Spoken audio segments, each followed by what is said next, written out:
Welcome to the Fearless Females Voice podcast, where women's stories and experiences are shared in order to empower and inspire others. Before we begin the podcast, I wanted to let you know that there is a free Becoming Fearless test on my website, which will take less than 5 minutes to complete. This test will show you how fearless you are and give you some great tips and techniques at the end. You can check it out on www.fearlessfemales.me. On this episode, I am joined by Ashmita Parmar, I call her Ash for short, who runs her own business in childcare. In 2019, Ash's world took a turn for the worse when her mum passed away. Seeing her mum deteriorating triggered her grief, and it was downward spiral from there. Ash was going through a very difficult period of her life, but overcame this through her communication with her loved ones and health and fitness, which was a saviour for her. She started taking care of herself and learnt the great benefits from spending time alone in your own thoughts. On this podcast, Ash talks us through how she dealt with the grief process, how she reached out to her support network, her rock bottom moment, how she pulled herself back up, and what key things helped her through this. Ash is now in a much better place and very happy. She has a striving business and maintains all of her self-care practices, which are incredibly important to her. I know you'll enjoy the listen, so without further ado, let's get stuck in. So Ash, it's so nice having you on this podcast. We've had a lot of back and forth conversation on Facebook, and it's just been nice hearing a bit of your story. And I'm so glad you're here to share that with everyone today. So we'll start off with, what does being a fearless female mean to you? God, that is such a difficult question. I know that you ask everybody that question, but I have been kind of thinking about what it is that it means for me, really. I think being a fearless female for me is about knowing that it's okay not to be okay. And I know that's really cliche, isn't it? There's been so many stories in the media about things like that. But, you know, I think it's okay to ask for help, and it's okay to sort of recognize that you're struggling and just reach out. So it took me a while to do that. And I think also, like, being a fearless female, you evolve. You're not just fearless, are you? Your experiences, and certainly my experiences, have taught me that I can get through anything. I've got through such difficult times, and I've come out the other end. And even when I was going through all these challenges, I was fearless. And yeah, that's it. It's just about reaching out and knowing that it's okay not to be okay. You don't have to pretend that life is good, and you don't have to be strong and suppress those tears. Often we get told when something's going wrong that, don't cry, it's okay. I want to say, no, I want to cry, and it's not okay. I'm going through a difficult time. So, yeah. I mean, that's what it means for me. We don't have to be strong. It's okay to ask for help. I love that. And it's really interesting that you said that piece about crying, because as we just talked about, when we're younger, we are conditioned to be strong children, don't cry, be strong, all this kind of stuff. And yeah, from that age, like, we're holding in a lot of things, a lot of emotions inside. So it's how we deal with that and how we express that now, because we're conditioned from a young age to be like that. So it's interesting that when we grow up, we're still in that mindset of be strong, don't cry, deal with it, and all these kind of things from back in the day. So thanks for sharing a bit about your struggles that you faced as well. We can get straight into it. Can you tell us a bit about what's happened? So 2019, I guess for most people, 2019 was, the year before COVID hit. Perhaps the year before, that year they may have gone on holiday. But for me, probably the summer of 2019, everything came crashing down. My mum had cancer for about a year, so she was diagnosed with cancer 2018. By 2019, in the summer, she was classed as terminal, if you like. So we were told that she wasn't going to make it that year. That she had weeks or possibly months to live. And how do you even process that? Yeah. Life is. I was still working. I was still running my business, still sorting out my children, and then suddenly you're told that your mum doesn't have long left. It completely shook my whole world. But obviously, you need to be strong. You need to be strong for everybody. Everything still needs to carry on. So I was still working, like 55 hours a week, Monday to Friday. I was working, threw myself into work completely. And then weekends I would go down, sort of Friday night, drive down to see my mum and to care for her. So we decided that as she was terminal and she was sort of almost like she was like disappearing before our eyes. She was losing so much weight. She was struggling to walk. Me, my sisters and my brother decided to kind of care for her at home, which is what she wanted. So every Friday night I would drive down to see my mum to care for her. And then Sunday night I would drive home to obviously start the working week on a Monday. Now she lives in London and I was living in Solihull, West Midlands. So it was a bit of a trek. Mm-hmm. And I guess for me, grief started then. It didn't start when she passed away. It started literally the moment that we were told that she was terminal.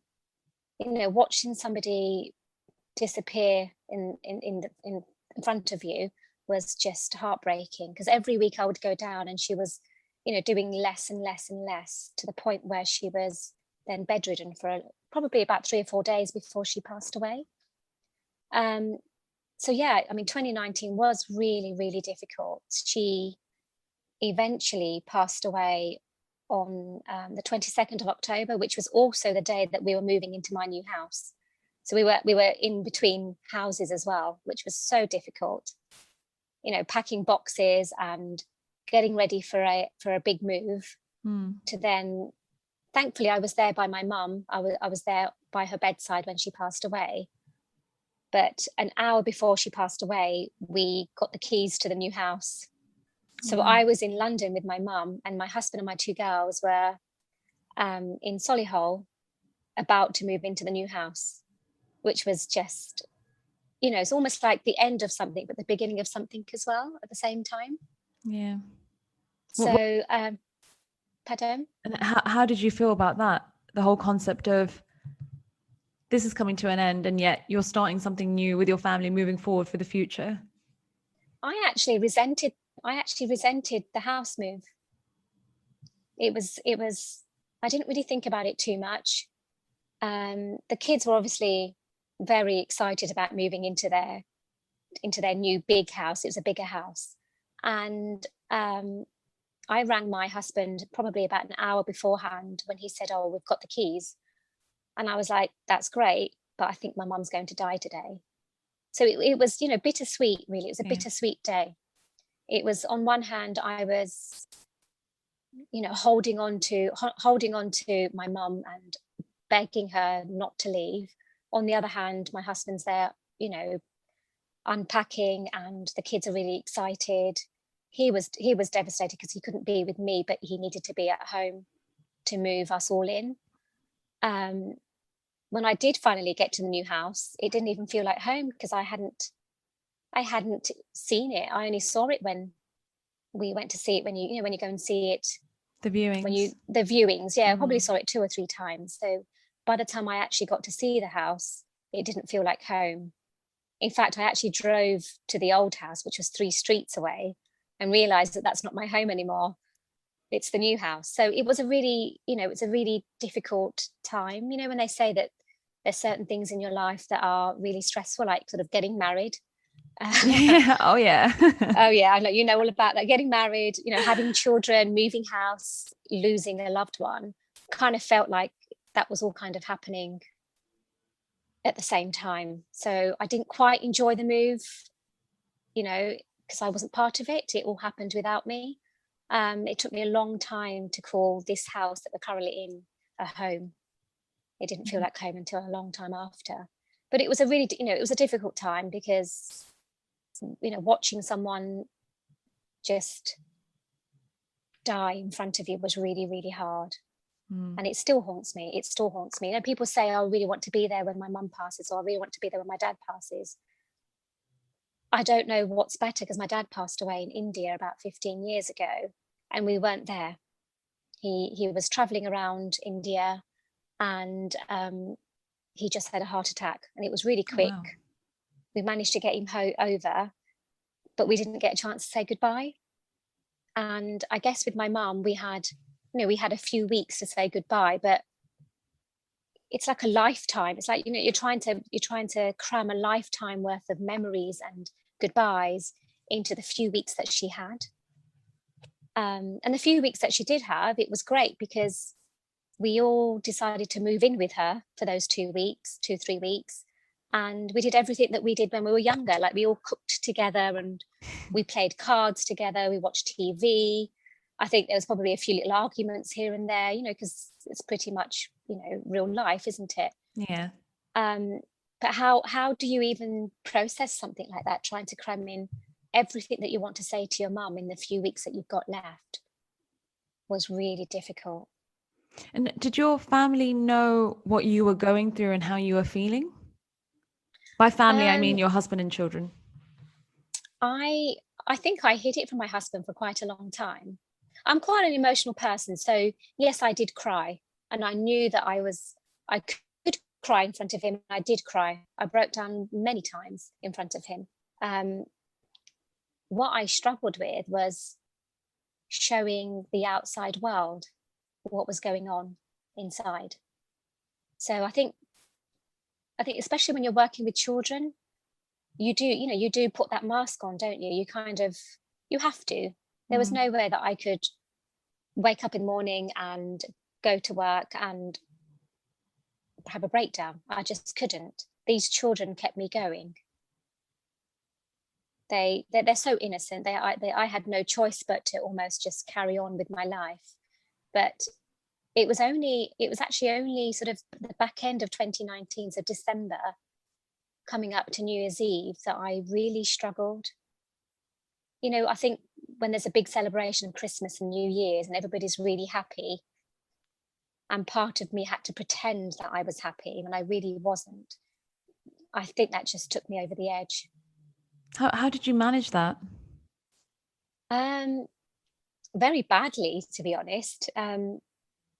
Nobody knew, and it takes, when you're masking, I should know because I've got a daughter who's got autism, and she masks at school, so she makes out as if everything's absolutely fine at school, and when she comes home, she often has meltdowns and breaks down because she's pretended that everything was okay all day, and she's exhausted from that. So I think for me, I was just exhausted.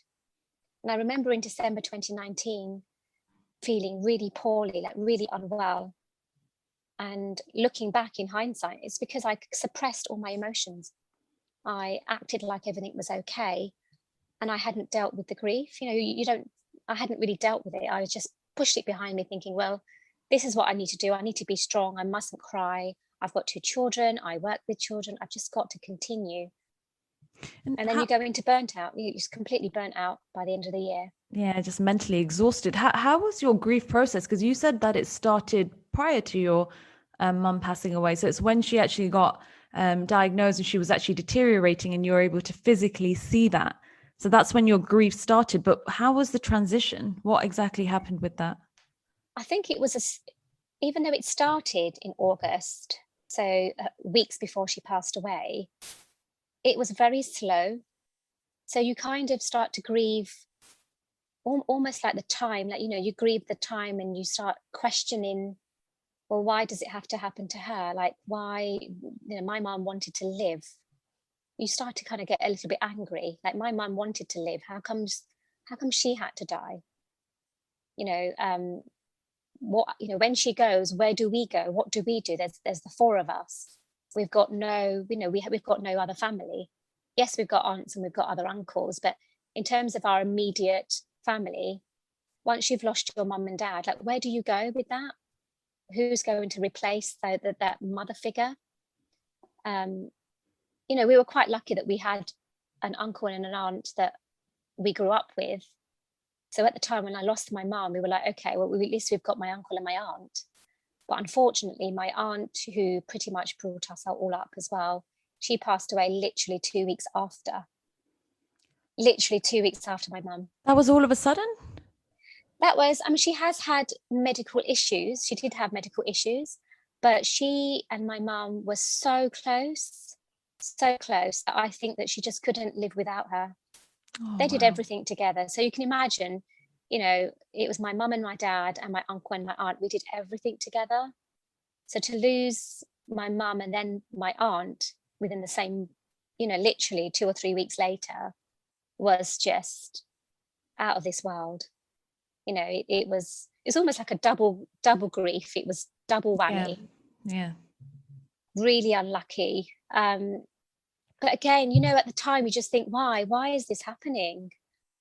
Why is it that my mum's passed away and now my aunt, who we would look up to, has also gone? Where do we go from there? So I think it was, my grief was very slow. And then at one point when I started back at work, I just suppressed it. Instead of allowing it to take hold, I just suppressed it. And what happened because of that suppression? Yep, like you said, mental breakdown. But funnily enough, it was a mental breakdown in private. Now, I don't know if any of your listeners have ever been through that, but I think it's worse. It's worse because you are grieving and you're scared of what you are feeling. You're scared of your own thoughts, because I was having thoughts about like, well, what's the point of living? And I didn't share that with anybody. And I think that's quite scary.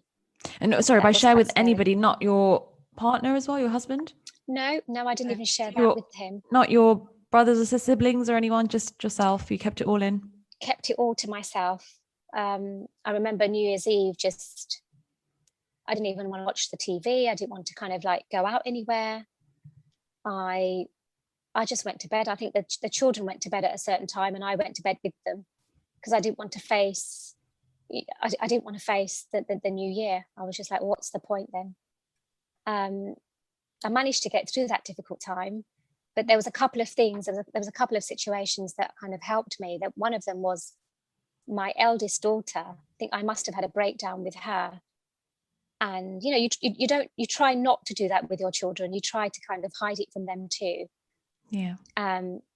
Which I don't think is a great idea. So I broke down in front of her, and she practically lifted me up and she was hugging me and saying, Mum, it's okay. Let's talk about it. It's okay to cry, Mummy.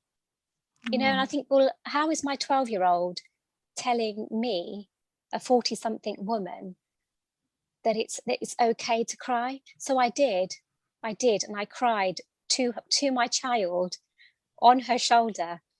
And I realized that, you know what, I need to be okay. I need to get myself sorted. I need to reach out for help. And it was only then in 2020, during lockdown, that I dealt with my grief. I had all this time. I couldn't open my business, obviously working with children. I didn't have any key worker children. So my business was closed down.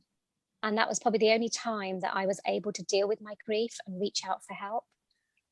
I actually messaged my brother and my sisters. You might pick up the phone and say, hi, this is what's going on. I couldn't even do that. So I WhatsApped my family to let them know that I was struggling. And the messages that I got back and the help that I got back was just phenomenal. Were they also struggling? Yes. Interestingly, I assumed that everybody else was okay and that I was the only one that was struggling. I think Facebook has a lot to answer for this. Facebook, you see everybody's lives, don't you? You see all the good things. Nobody puts on all the bad things. I'm the same. I'm a culprit. I put on all the good things, but actually they were also struggling. And so we almost like reconnected during lockdown, just after lockdown probably, reconnected and realized that we were all struggling, and that, we'd lost my mum, we'd lost my aunt. Suddenly we went into this big lockdown. We couldn't even see each other. They live quite far from me. So I couldn't see them, but yet I couldn't talk to them either. And it's not, there's no fault of their own. It's basically that I kept thinking that I need to be strong. They're doing all right, so I need to be doing all right. And it's only when I started reaching out for help that I realized that all of them, we were all struggling in our own little way. And some of my sisters were throwing themselves into work. I did the same. My brother didn't really talk as much, probably similar to me. We're not big talkers. but we were all struggling. And it was only when I reached out for help that we all realized that actually we need to reconnect. Um, and that we started checking up on each other, making sure that we were all okay. I was getting daily messages from them saying, what's been going on? How are you feeling? Is there anything that we can do? We set up this little thing where we would set up a little Zoom weekly just to check up on each other to make sure that we're okay. So, and this is why I was saying at the beginning that people need to know that it's okay not to be okay. And it's not a cliche. It's life. You don't have to pretend. I did it for so long. And, over lockdown, I realized that I needed to reach out to people, whether that was family or friends or my partner. But it's really, really important. It's really hard, but find a way, whether it's WhatsApp like I did, or whether it's just going down and seeing your family or friends or somebody that that you possibly could talk to, but just do it. Because as soon as I did, I think I released absolutely everything that I was holding on to. And I realized that I didn't have to pretend and it was okay. Like, I can just be myself. I can have a breakdown on the phone if I needed to. Nobody was going to say, stop crying or be strong. Good. You're able to let out your emotions. It definitely sounds like that. It was a very supportive environment. And it's good to share because you learned that it's not just you who's going through it. Because sometimes when you are going through these kind of challenges in life, you tend to feel that you're the only one going through it and that not everyone will potentially understand, which is why some people struggle to even open up about these things. Whereas you took the step and you reached out and you realize that actually what you're feeling is what they're feeling as well. And you're able to support each other through it. So that sounds very supportive. And it's great that you were able to do that. Going back to where you said that you were going through a stage where you were thinking, or I think it was close to New Year's Eve, that what's the point of even living? Like, why am I even doing this anymore? When you're thinking these things, did you ever consider that actually there are positives in your life? You've got 2 amazing children, an amazing husband by the sounds of it, family and friends who love you. Do you ever think about that in your mind, or was it just kind of the grief that you were holding on to? I think about it now. Obviously, I think I've come out the other end thinking, yes, I have got everything that I need. But at the time, the grief was so overpowering that I couldn't see past my grief. I felt like I'd lost my best friend. Yeah. Because, I mean, even though she was my mum, I spoke to her every single day. It becomes part of your life. Like, it becomes part of how you are daily. Like, my routine is that I drop the children to school, I work, I pick the kids up from school, I ring my mum. It's so ingrained.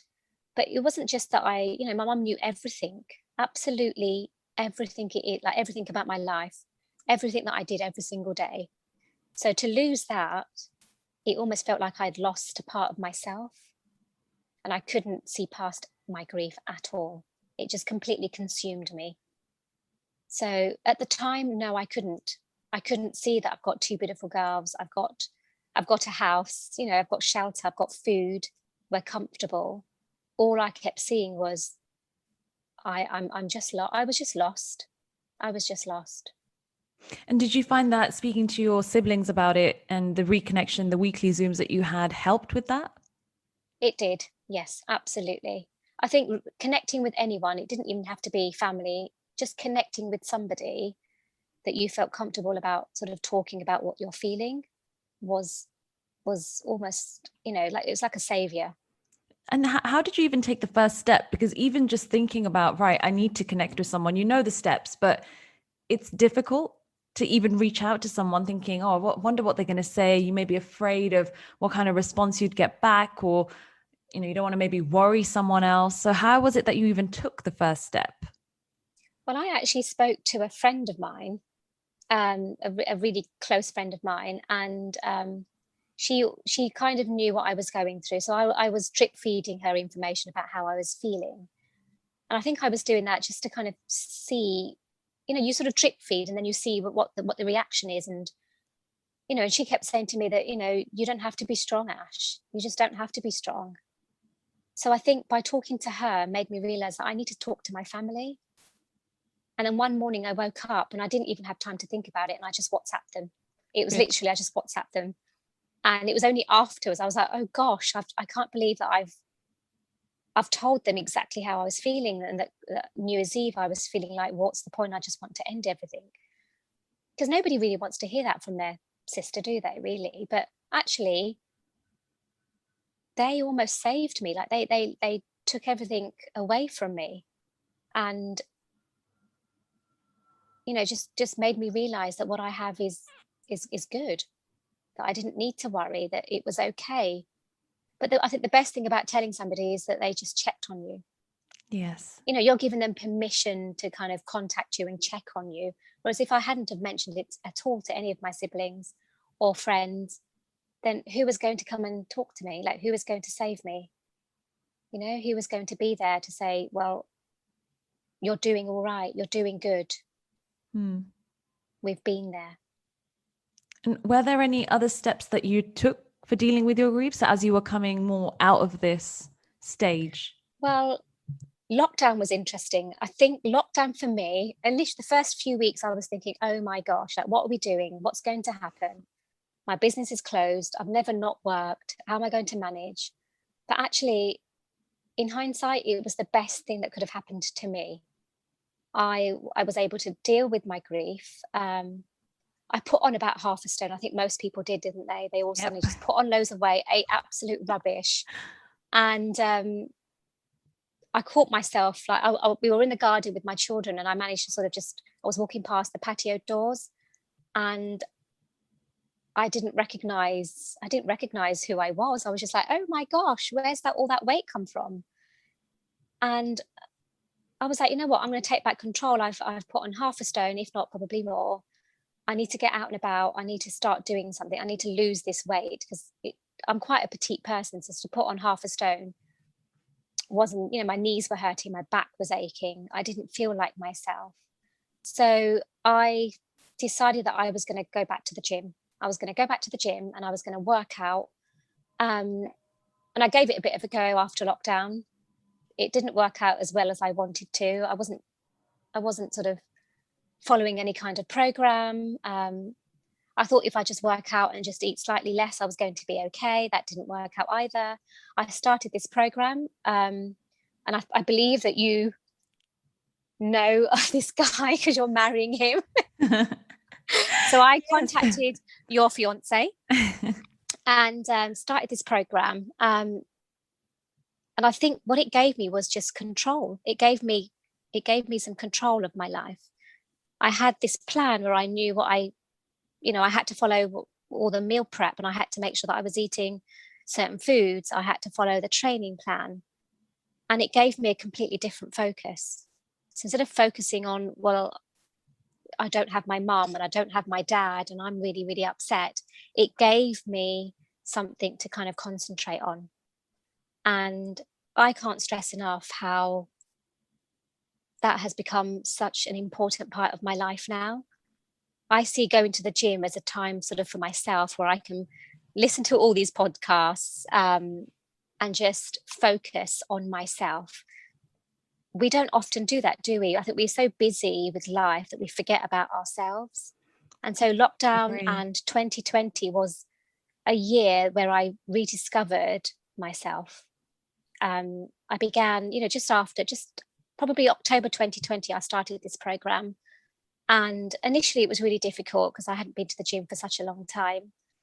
And, who wants to be at the gym with all these big bods that are just so fit and amazing? I'm with you on that, because I struggled as well when I was going to the gym for the first time. So yeah, I was just looking around like, oh my God, there's so many guys who were so fit, and I don't even know what I'm doing. And I felt it's nervous. So intimidating, isn't it? Yeah, it is when you initially go. Yeah, I was definitely intimidated going into that weight section, especially. And I'm just like, I don't really know what I'm doing. It's still quite difficult for me, but when I'm lifting like, I don't know, 40 kg and I'm doing RDLs and I'm like, I'm strong. Good. I can do this. I've been through so much.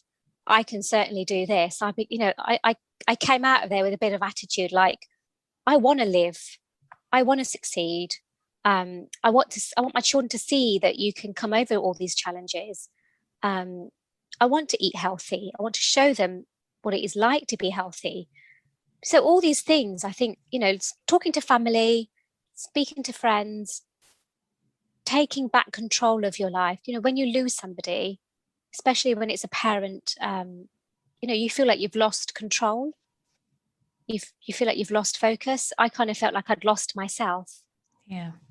I don't know whether I had to lose my mum to find myself, but for me, that's how it has been. I lost my mum, but I rediscovered myself, which I think it evolves, and it's still evolving. And is this a new you, or is it pretty much the person who you were prior to your mum's death? I think it's a combination. Okay. I think prior to losing my mum, I did have a zest for life. I loved my life. But I think now I love my life, but I've got this whole new thing with, self-care and looking after myself and making myself a priority. Like now it's like, well, I'm not doing that because that doesn't fit in with my life, and I don't do it. I don't have this kind of, well, I've got to do it, what will people think? It's not about that anymore. It's about, what am I going to do and what do I think? I love that. It's a completely different mindset. And how did you actually come about with that? How did you get into that zone? Spending time with myself. Love it. Lockdown has a lot to answer for, but I think it's given me time. It gave me some brain space, I think. I think when you know that you've lost a parent or anyone, in fact, it doesn't have to be a parent, and all of a sudden you can't go out and you might lose your business, there's only one way to go, isn't there? Like you're rock bottom, there's only one way to go, and you have to go up. You have to go up. And so I chose that time to sort of think about, what is it that I want to do? I wanted to lose weight. I wanted to become fitter and healthier. And I think because of that, I became happier. So now going to the gym is my happy place. People think I'm crazy. I wake up at 5 and I'm at the gym for 6. I love that. They think I'm absolutely crazy, but, and I was never a morning person. So for me to wake up at 5, a few years ago, is unheard of. My husband did it for years and years. I was laughing at him going, how are you doing this? And now I'm doing it. It's part of my life. And I'm so glad that I found a program that works for me. I found something that I really enjoy. I never used to like the gym. Like you say, you're so intimidated by the other people. I just thought, well, I wasn't really fit. I didn't belong there. Whereas now it's great because I'm one of the regulars. You kind of meet the other regulars and you have a bit of a nod of your head, and you may not say hello, but they know that you're there and you know that they're there. So it's been a lifesaver. It truly has. Wow, I love that. It's so nice that you found something for yourself that you really enjoy. I think that's key. The question that I asked about how you managed to find that and get in that mindset, and you talked about being by yourself, because I think that's really, really important, having some time alone. And in the busy lives that we lead today, with family, with work, with socials, with everything, people neglect that self-care. They neglect time to themselves because they may not know what the benefits are. But having practiced it for a very long time myself, I definitely know there are huge, huge benefits. And this is something that I try and talk about as well. So it's nice that you've experienced that yourself and you're able to share that with us. And I'd say absolutely. The one thing that you said is you threw yourself into work. I think you said you were working 50 to 55 hours a week. And that's pretty much kind of keeping yourself busy. But then you also kept yourself busy with health and fitness. You were almost taking control in that area. Yeah. But I feel like the two gave you different results. You were talking about work giving you a bit of burnout, whereas the health and fitness has changed your mindset and made you happier. Why do you think that is? Because you've essentially kept your mind occupied on something else, but you found that health and fitness was the way forward, whereas something such as work, although it sounds like you run your own business, you enjoy your work, working those long hours didn't really help. No, I think it's completely different, isn't it? I think with work at the time, I used as a bit of a mask. So work Okay. was like a mask. I'd put it on every morning. I would greet all the children with a big smile. I'm generally quite a very sort of happy, energetic person. So I continued that. But I think when you are in the background dealing with grief and you're also energetic and you're putting on a face, that will completely exhaust you. Whereas going to the gym, exercising, eating healthily, yes, I spend a lot of time making sure that I'm doing everything that I'm supposed to be doing. Um, but you see, within a few weeks, you see the mental health benefits of that. It made me feel good. I think looking after yourself made me feel good. And so you continue it. You Yeah. come home, you might be absolutely exhausted in the morning because you don't want to go to the gym. Like, come on, who really does want to get out of bed and go to the gym? I was forcing myself to go to the gym, but afterwards, I felt really good. I felt like I'd achieved something. And I think, the way that the program works is that, you have to kind of have like a weekly check-in. And when you can see in your weekly check-ins that you're doing really, really well, you can see it in You're front of you. progressing. Yeah. You're progressing. So I was progressing physically, but the most changes that I saw were mentally. I was becoming happier. I had more energy. I was genuinely loving what I was doing. I didn't feel like I had to put a mask on. I could certainly say to somebody, I'm having a really bad day. Like now, I would just send a message to my friends saying, I'm having a really difficult day today. Because I know that as soon as I've let it out, I start to feel happier because I've just passed it off onto somebody else who's going to say to me, you know, fancy a coffee, or should we have a Zoom chat tonight? Or, it's really good to share. And I was able to recognize that. I think if I hadn't have started this program, my daughter hadn't have lifted me up, saying to me, it's okay to cry, giving me permission. A 12-year-old giving you permission to cry. I just think it's amazing. Um, I wouldn't be where I am today, which is, I'm still running a very successful business. I'm hopefully going to do some more kind of things next year. I'm training hard. I'm eating healthily. I'm trying to get other people to kind of train hard because I know the benefits. I know the benefits, firsthand. Yeah, I can say I've definitely experienced that as well. So as I said, I wasn't really the type of person who goes to the gym, does any kind of workouts, goes for walks, none of that. And all of a sudden I was like, oh, let me just try it. And initially, like you, I was like, oh, I have to go to the gym. And I would force myself to go. But now it's just a part of my weekly routine. And I really Yeah, enjoy going because I also see the physical benefits, but more so the mental benefits from it.